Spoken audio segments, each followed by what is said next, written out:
We do have breaking news coming into the KREM 2 newsroom. A mother and daughter from the United States that were held hostage by Hamas have been released. We have the very latest on this developing story. Also breaking this afternoon, House Republicans are dropping Jim Jordan after he fails in a third vote for Speaker of the House. And our weather conditions are as warm as they've been all week up to this point. We'll show you how close to record highs we are expecting. And new at noon, a new park opening up in the Hillyard neighborhood. We have a look at what makes this park so very special. Hi everyone, it is so good to see you. Welcome to KREM 2 News at Noon. I'm Laura Papetti, and we begin with breaking news.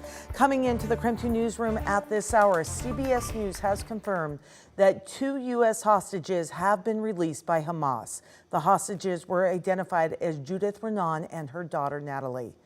Let's take a look at a photo of them. They are now with the Red Cross, we're told. The two were in Israel for a relative's birthday when they were taken hostage 2 weeks ago. A message posted to a Hamas-affiliated channel said, quote, "The release was made for humanitarian reasons. Their condition right now is not yet clear. Israel's military has accused Hamas of taking over 200 people hostage." We'll continue to follow this story and have updates online, of course, on KREM.com and coming up tonight on KREM 2 News at 4.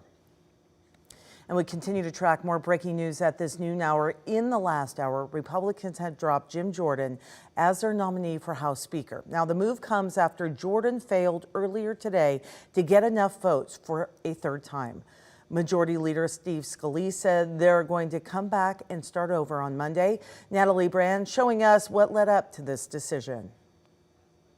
A speaker has not been elected. During a third ballot, Ohio Congressman Jim Jordan fell far short of the votes needed to become speaker, once again losing ground among House Republicans. This time, 25 voted against him. We only lost a couple. We had a couple absent who would have been for us. In a news conference ahead of the vote, Jordan said he would not back down, even after losing back-to-back ballots this week. We need to help Israel.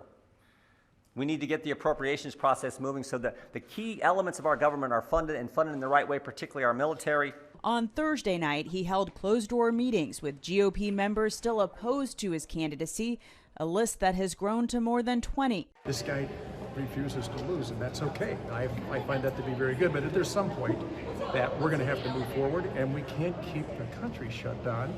In the meantime, Congress cannot take action on President Biden's request for security assistance for Israel and Ukraine and the U.S. budget. A government shutdown is looming in less than a month. We recognize that Jim Jordan is a clear and present danger to the American people, and we are going to be here for as long as it takes to end this national nightmare. House Minority Leader Hakeem Jeffries urged Republicans to find a bipartisan path forward. Members are on notice to stick around through the weekend to be available to vote. Natalie Brand, CBS News, Capitol Hill. All right, it is 12:03 right now. We're going to take a pause in a lot of the day's news right now, and we're going to check in on weather. It's another warm day here in the inland Northwest. Thomas, what do you know as we head into the weekend? Yeah, well, today and tomorrow are going to be like these last 2 days. Consider this about the middle point of what we really could consider as an October heat wave for the inland Northwest. Yesterday, we hit record highs at 76 degrees, and right now it's already 2 degrees warmer than it was as of the noon hour yesterday, so we might very well be in for another mid-70s day. In Pullman, it's already 70 degrees. It's October 20th, which is incredible to say the least. This is already about 15 degrees above average for high temperatures, and we probably will squeeze out another 5 degrees or so by the end of the day. I still kind of conservatively go about 73, but some mid-70s are certainly very possible across the inland Northwest during this afternoon. It'll just depend on how much cloud cover might drift in later on today. Tomorrow, same story. It's Sunday when things will start to change. Expecting rainfall for that day and way colder temperatures by next week. We're going to go in detail with how much we already know about our next 2 storm systems that are going to hit the inland Northwest, all coming up in less than 15 minutes. Thomas, thank you. A brand new park is ready to welcome people now in Hillyard. Wild Horse Park officially opened just a few hours ago. KREM 2's Brandon T. Jones showing us now around the new spot. Yeah, you know, earlier in the day I was out here before the ribbon cutting ceremony and I spoke with the groundskeeper.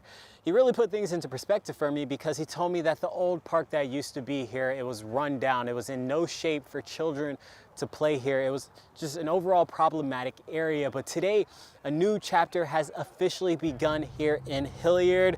Wild Horse Park includes a 3,000 square foot playground. There's a saucer swing, rope climbers, tree house, and swaying cattails. To go along with all of that, there's several new trees to provide shade, as well as a 10-foot wide asphalt trail which connects the park to the Children of the Sun Trail in downtown Hillyard. And the improvements made at this park are now going to benefit this entire community.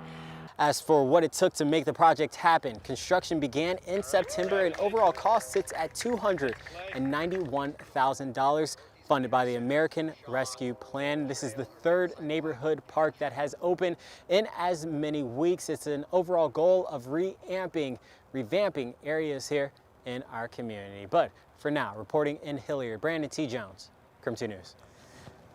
Brandon, thank you. The general election is coming up November 7th, and this year it is a historical one for the city of Spokane. And that's because voters will elect the first woman as city council president. We want to help you learn more about the candidates running for that seat. So our chief journalist, Amanda Rowley, asked each of them to spill the tea on who they are and where they stand on issues. Tonight, we're hearing from Kim Please. Our city council president can do a better job at supporting our police department who keep us safe. At 6 o'clock for the interview with Kim Please, again on the segment Tea with Amanda Rowley. Meantime, you can also catch any Spokane Council President and mayoral candidate interview that you may have missed. All you need to do is visit the KREM 2 YouTube page. We posted it there.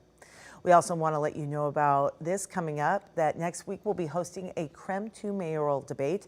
Lisa Brown and Nadine Woodward will debate right here in the KREM 2 studio coming up Thursday, October 26th. Mark Hanrahan and Whitney Ward will moderate that debate, and it will air uninterrupted on KREM 2 and across our digital platforms as well. That's going on between 7 and 8 o'clock that evening.